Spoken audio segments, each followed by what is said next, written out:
nous retrouvons à Puzzle pour Jeunes Images du Réel avec Jérémy, que nous allons interviewer. Bonjour. Pourquoi avoir construit des cabanes alors que l'on peut projeter des films dans plein d'autres endroits ? Alors pourquoi des cabanes ?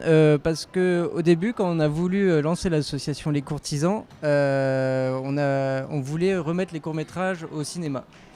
Et en fait, les exploitants de salles, les propriétaires de cinéma ne veulent pas forcément mettre des courts-métrages parce qu'il y a les bandes annonces avant et les publicités. Et donc si on rajoute encore un court-métrage, ça peut être trop long pour les spectateurs. Donc on a eu l'idée de faire une petite salle itinérante dédiée complètement au court-métrage. Quel type de films projetez-vous ? Est-ce que ce sont des films que l'on peut voir au cinéma ? Alors c'est des films qu'on peut voir en festival. Parfois c'est des films qu'on peut voir sur internet, qu'on peut découvrir sur internet, et des fois non.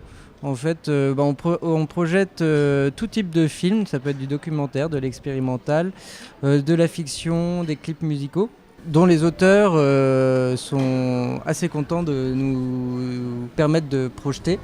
Parce que ça n'a pas toujours une grande visibilité. Donc nous, notre but, c'est de projeter des courts-métrages et de mettre en avant le travail de ces réalisateurs. Et on dépasse rarement les courts-métrages qui dépassent 10 minutes, parce que dans notre cabane, il n'y a que 5 places. Et si ça dépasse plus de 10 minutes, il y a une grande file d'attente, et donc les gens s'en vont avant d'avoir pu voir le film.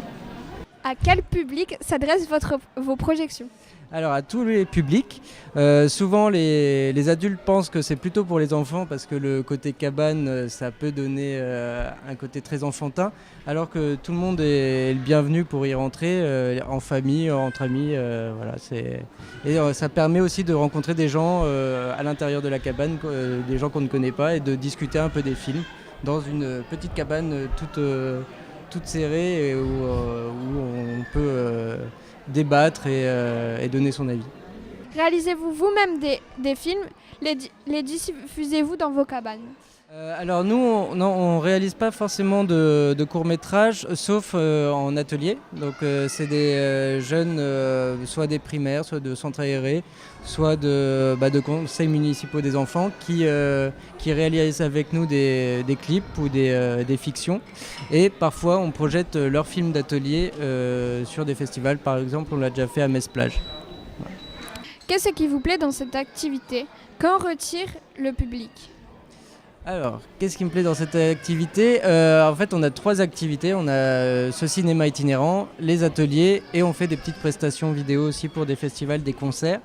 Et en fait, c'est très intéressant de travailler sur ces 3 activités différentes. Ça évite qu'on s'ennuie à toujours juste faire la cabane et des choses comme ça. Et le public, il en tire qu'ils ne sont pas habitués à voir des courts-métrages. Et nous, on leur en donne à voir, et on aimerait bien que par eux-mêmes, ils aillent sur Internet chercher des courts-métrages et qu'ils commencent à naître un public friand de courts-métrages. Voilà. Un dernier. Et c'est aussi les réalisateurs qui en tirent un bénéfice, c'est qu'à la fin de la projection, on demande aux gens de noter dans un carnet d'or, un livre d'or, ce qu'ils ont pensé du film. Et ensuite, on envoie les réactions du public aux réalisateurs pour qu'ils sachent ce qu'ont pensé les spectateurs. Un dernier mot à dire ? C'est une journée très agréable au Réel en Vue. J'avais pas pu venir l'année dernière et on a eu plein d'enfants qui sont venus à notre atelier et découvrir des courts-métrages tirés de poèmes de Prévert, d'Apollinaire, d'Éluard et d'Esnos. Merci, ce sera tout. Merci à vous.